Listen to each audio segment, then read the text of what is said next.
வழங்கப்படுகிறது.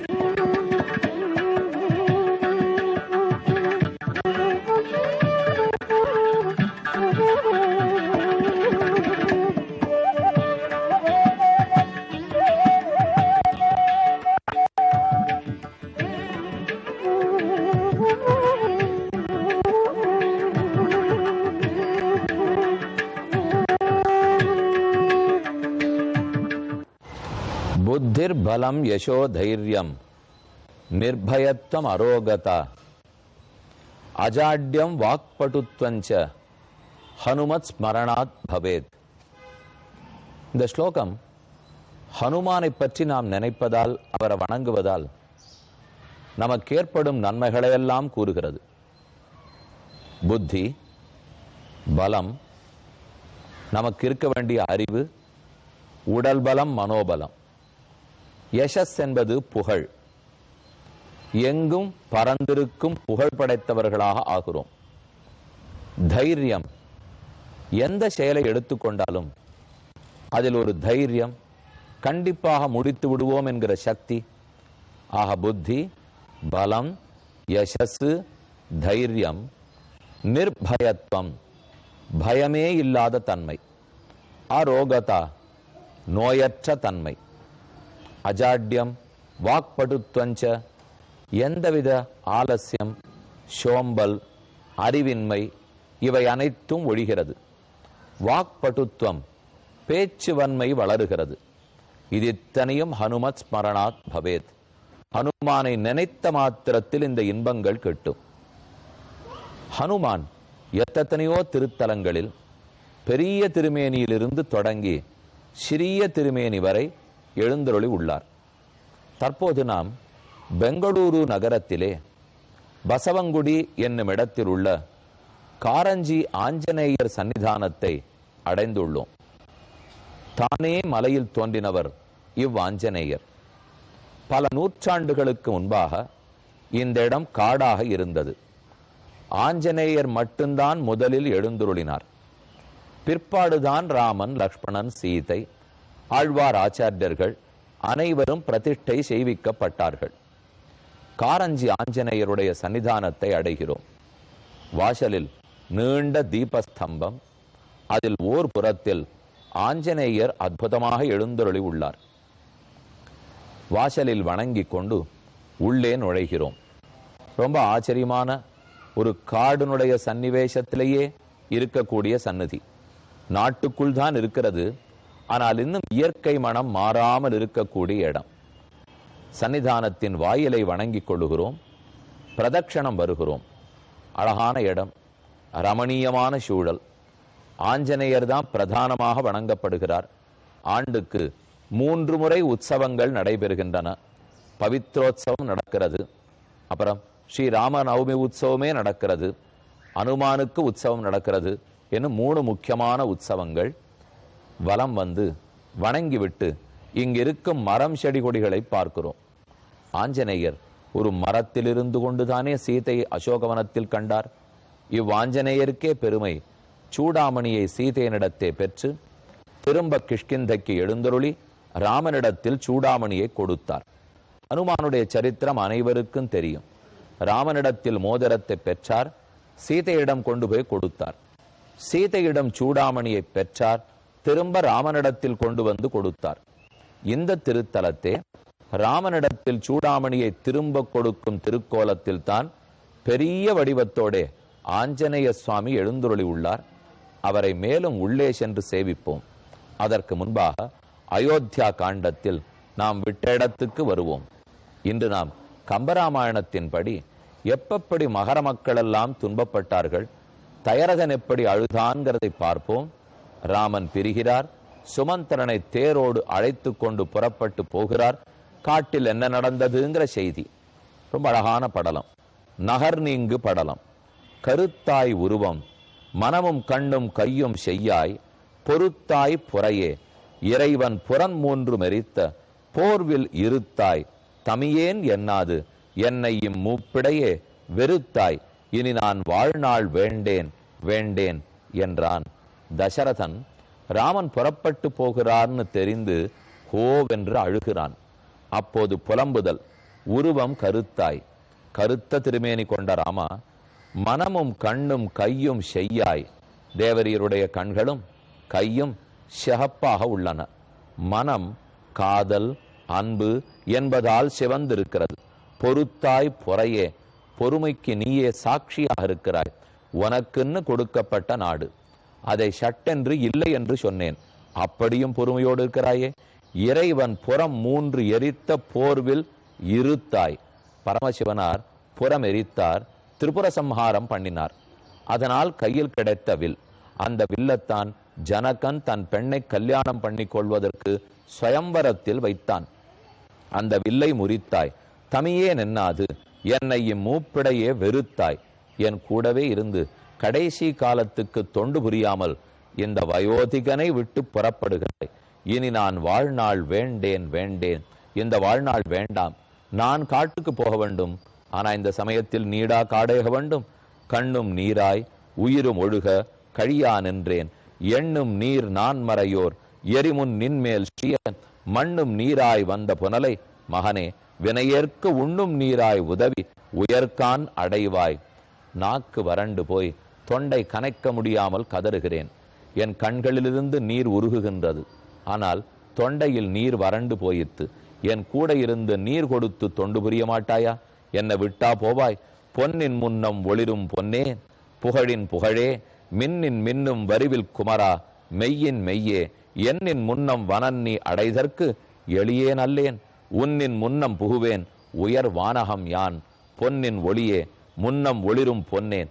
ஒரு ஸ்வர்ணம் பொன் தங்கத்தையும் ராமா உன்னையும் இரண்டையும் வைத்தால் இந்த பொன்னை காட்டிலும் நீதான் பொன் போன்றிருப்பாய்.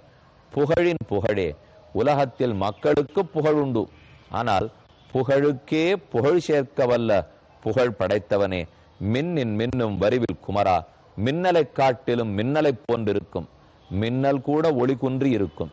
ஆனா ராமானின் கையில் பிடித்திருக்கும் சார்ங்கம் மின்னலவிட ஒளி படைத்தது. மெய்யின் மெய்யே, சத்தியத்தில் சத்தியமானவனே, என்னின் முன்னம் வனன்னி அடைதற்கு எளியேன் அல்லேன். என்னை விட எனக்கு முன்னால் காட்டுக்கு போகலாம் நீ பார்க்கிறாய். இப்போது சூழரைக்கிறேன், உனக்கு முன்னால் உயர்வானத்தை நான் அடைந்து விடுவேன் என்று தயரதன் புலம்புகிறார். மேலும் கூறுகிறார், ஒரு மாமுனிவன் துணையோடு மனையோடு ஒளி ஒன்றிலவாய் நயனம், திருமாமகனே துணையாய் தவமே புரி பொழுதின்வாய், அருமாமகனே புனல் கொண்டு அகழ்வாழ் வருமாறு ஐயேன், பொறுமா கணை விட்டிடிலும் புவி மீது அலறி பொரள. தசரதன் கோசலையினிடத்தே அலறுகிறான், அரற்றுகிறான். ராமன் சென்றவன் திரும்ப வருவானா தெரியவில்லையே. விழுந்தார், அயர்ந்தார், புரண்டார், விழி போற்று இன்று ஆழ்ந்தார் துன்பக் கடலுள். ஐயா ஐயா என்றார், பொழுந்தாய் நெஞ்சை என்றார். பொன்னாடி அதனில் போய் நீ வாழ்ந்தே இருப்ப தரியேம், வந்தேம் வந்தேம் இனியே. நாட்டு மக்கள் எல்லாரும் துயருற்றார்கள். தசரதன் கீழே விழுந்து புரளுகிறான். விழுந்தார், அயர்ந்தார், புரண்டார். ஐயா, என் கண்களே போயின, எனக்கு கண் பார்வை இழந்தேன். 60,000 ஆண்டுகளாக தைரியமாகத்தான் பார்த்தேன், இப்போதில்லை. சிந்தை தளர்வுற்று கருதல் சிறிதும் இலேனாய் இன்சொல் மைந்தன் உளன் என்றதனால் மகிழ்வோடு இவன் வந்தனால் அந்த முனி சொற்றமையன் அண்ணல்வனன் ஏகுதலும் எம் தம் உயிர் விகுதலும் இறையும் தவறா என்றான். இதுவரை எவ்வளவு வயதாகி இருந்தாலும் ராமா, நீ இருக்கிறாய் என்கிற தைரியத்தில் வாழ்ந்தேன். நீயே இப்போது காட்டுக்கு புறப்படுகிறாய். இனி எந்த தைரியத்தில் என்னால் வாழ்வதற்கு முடியும்? வாழ்வதை காட்டிலும் முடிவதே மேல். ஹாஹா, அரசன் அருளே இளனே ஆம் என்பார். இனி தசரதனை பார்த்து மக்கள் அனைவரும் பேசுகிறார்கள். ஆஹா, அரசன் அருளே இளனே, நம் அரசனுக்கு அருளே இல்லாமல் போய்த்தான். காவா அறத்தை இனி கைவிடுவோம் யாம். இனி நாம் இந்த தர்மத்தின் வழி நடந்து பிரயோஜனமில்லை. தாவாத மன்னர் தலை வீழ்ந்து ஏங்கினார். மாவாதம் சாய்ந்த மராமரமே போல்கின்றார். ஆவா என்று சொல்லி மன்னன் நம்மை காத்திருக்க வேண்டும். நாமோ காவா அறத்தை, நாம தர்மத்தை காத்து கொண்டிருக்கிறோம், பயனில்லை. அப்ப இனி செய்ய வேண்டியது, தாவாத மன்னர் தலை வீழ்ந்து ஏங்கினார். இந்த மன்னன் ஒத்துக்கொள்ளுகிறாரோ அல்லவோ, நாமாக பார்த்து நடவடிக்கை எடுத்து ராமனை நம் நாட்டில் இருக்க செய்ய வேண்டும். ஆனால் ராமனோ புறப்படுகிறான். அவன் புறப்படும் போது தயரதன் மட்டும் அழுதான். அந்த ஊரில் இருக்கும் மாடுகள், கன்றுகள், கோழிகள் குதிரைகள் அனைத்தும் அழுதன. ஆவும் அழுத, அதன் கன்று அழுத, அன்று அலர்ந்த பூவும் அழுத, புனல் புல் அழுத, கல்வொழுகும் காவும் அழுத, களிறு அழுத, கால்வயப்போர் மாவும் அழுத, அம்மன்னவனை மானவே. அழுதன. பசுமாடுகள்லாம் வீதிக்கு வந்து அழுதன. அதன் கன்று அழுத, அதனுடைய கன்று குட்டிகள் அழுதன. அன்றலர்ந்த பூவும் அழுத, அப்போது மலர்ந்து கொண்டிருக்கும் பூ அழுதது. புனல் புல் அழுத, கல்லொழுகும் காவும் அழுத, தோட்டம் மற்றும் உண்டான பூஞ்சோலைகள் அனைத்தும் அழுதன. மண் செய்த பாவம் உளது என்பார், மாமலர் மேல் பெண் செய்த பாவம் அதனின் பெரிது என்பார், புண் செய்த நெஞ்சை விதி என்பார், பூதலத்தோர் கண் செய்த பாவம் கடலின் பெரிது என்பார். ராமன் காட்டுக்கு புறப்படுகிறாரே, எது காரணமாக இருக்கும்? ஒன்னனாக யோசித்தார். மண் செய்த பாவம் உளது என்பார். இது மண் செய்த பாவம். இந்த பூமிக்கு ராமனை அரசனாக அடைய பாக்கியமில்லை. இது மண் செய்த பாவம். இன்னும் சிலர் மாமலர் மேல் பெண் செய்த பாவம் இல்லை, மகாலட்சுமி தான் செய்த பாபமோ, அவளுடைய அருள் இல்லாமல் போயித்தா, அவளுமன்னா இந்த நாட்டை விட்டு பிரிந்து போகிறாள். புண் செய்த நெஞ்சை விதி என்பார். நெஞ்சை புண்படுத்தி கொண்டிருக்கிறோமே, இது மற்றொன்றும் காரணமல்ல, விதி. யார் என்ன பேசி என்ன பயன்? நம்முடைய விதி படுத்துகிறது. ஆளான் பரதன் அரசி என்பார், ஐயன் இனி மீளான் நமக்கு விதி கொடிதே கான் என்பார். பரதன் இது ஆள போறதில்லை, ராமன் நாட்டுக்கு திரும்பி வர போறதில்லை. அப்ப நாம ராஜாவே இல்லாமல் தவிக்க போகிறோம். கோளாகி வந்தவா கொற்ற முடிதான் என்பார், மாளாத நம்மின் மனம் வலி ஆர் ஆர் என்பார். இனி நமக்கு வலிதான். இந்த நாட்டில் நம்முடைய வாழ்க்கை நன்னாக இருக்க போவதில்லை. ஏன்? நாடே நலமிழந்து தவிக்க போகிறது என்று மக்கள் அனைவரும் ஓர் குரலாக அழுதார்கள். நதியின் பிழை அன்று நரும் புனலின்மை அற்றே, பதியின் பிழை அன்று பயந்து நம்மை புறந்தாள், மதியின் பிழை அன்று மகன் பிழை அன்று மைந்த விதியின் பிழை, நீ இதற்கு என்னை வகுண்டது என்றான். லக்ஷ்மணனுடைய கோபத்தை கண்டான் ராமன். மக்கள் அனைவரும் துடித்தார்கள். அது கண்டு இலக்குவனுக்கு பொறுக்கவில்லை. அவன் கோபப்படுகிறான். அப்ப ராமன் சமாதானப்படுத்துகிறார். நதியின் பிழையன்று நனும் புனல் இன்மை. ஒரு நதி ஓடுகிறது என்றால் அதில் தண்ணீர் இல்லாமல் போனால் அந்த ஆறு அந்த நதியினுடைய குற்றமாது இல்லையே. பதியின் பிழையன்று பயந்து நம்மை புறந்தாள், மதியின் பிழையன்று மகன் பிழையன்று மைந்த விதியின் பிழை. இது கைகை செய்த குற்றமும் இல்லை, வரத்தை கொடுத்த தசரதனுடைய குற்றமும் இல்லை, உன்னதும் இல்லை, மக்களதும் அல்ல. இது விதியின் பிழை. இப்படித்தான் லோகம் நடக்க வேண்டிய இறைவனின் சிந்தை. நல் தாதையும் நீ, தனிநாயகன் நீ, வயிற்றில் பெற்றாயும் நீயே, பிறரில்லை பிறர்க்கு நல்க கற்றாய், இது காணுதி என்று எனக் கைமறித்தான், முற்றாமதியம் நிலைந்தான், முனிந்தானை அண்ணான். வரதன் பகர்வான். ராமன் வரதன். அவன் இலக்குவனை நோக்கி, வரம் பெற்றவள்தான் இவ்வையம் சரதம் உடையாள், அவள் என் தனித்தாதை, செப்ப பரதம் பெறுவான், இனி யான் படைக்கின்ற செல்வம் விரதம், இதின் நல்லது வேறு இனி யாவது? லக்ஷ்மணா, இப்படி யோசித்து பாரு. நாட்டை இழந்தோம், சொத்தை இழந்தோம்னு சொல்லுகிறாய், ஆனால் காட்டுக்கு போக போகிறோம், பெருத்த விரதம் கிடைக்க போகிறது, ரிஷிகளோடெல்லாம் பழக போகிறோம், அதை ஏன் செல்வம் என்று புரிந்து கொள்ள மறுக்கிறாய்? நாட்டு செல்வம் தான் செல்வமா? அறிவு செல்வம் இல்லையா? தவம் செல்வம் இல்லையா? அதெல்லாம் நாம் பெறப்போகிறோமே. இதை கண்டு மனம் நீ சந்தோஷப்பட வேண்டும். மேலும் கூறுகிறார், கான் புக்கினிடும் கடல் புக்கினிடும் கலிப்பேர் வான் புக்கிடினும் எனக்கு அன்னவை மான் அயோத்தியான் புக்கது ஒக்கும் என யார் நலிகிக்கும் ஈட்டார் ஊன் புக்கு உயிர் புக்கு உணர் புக்கு உலையற்க என்றார். கவலைப்படாதே, எது எங்க இருந்திருந்தாலும் அயோத்தியா மடவின் வித்தி. லக்ஷ்மணுடைய தாயார் சுமித்ரை. அவள் இலக்குவனை பார்த்து கூறுகிறாள், நீ காட்டுக்கு போ, காட்டை காடாக நினைக்காதே, நாடாக நினை. இனி ராமன் தான் உனக்கு தந்தை, இனி சீதை தான் உனக்கு தாய், அதை புரிந்து கொண்டு போ. மற்றும் அனைவரும் ஒவ்வொருத்தராக விடை கொடுக்க பின்னும் பகர்வாள் இலக்குவன். பெற்றோர்களுக்கு துணையார்க்கணும்னு ராமனே வேண்டார்.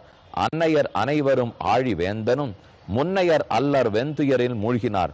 லக்ஷ்மணா, நீ நாட்டில் இருந்து நம்முடைய தாயார் தகப்பனாரை நன்றாக பார்த்து கொள்ளலாமே, அதுதானே உனக்கு ஏற்றது. ஆனாலும் லக்ஷ்மணன் மறுக்க இறுதியாக இலக்குவனையும் கூட்டிக் கொண்டான். சீதை மறுத்தாள், அவளையும் அழைத்து கொண்டான். ராமன் புறப்படுகிறான். என்ற பின் முனிவன் ஒன்று இயம்ப நேர்ந்திலன் நின்றனன் நெடுங்கணீர் நிலத்து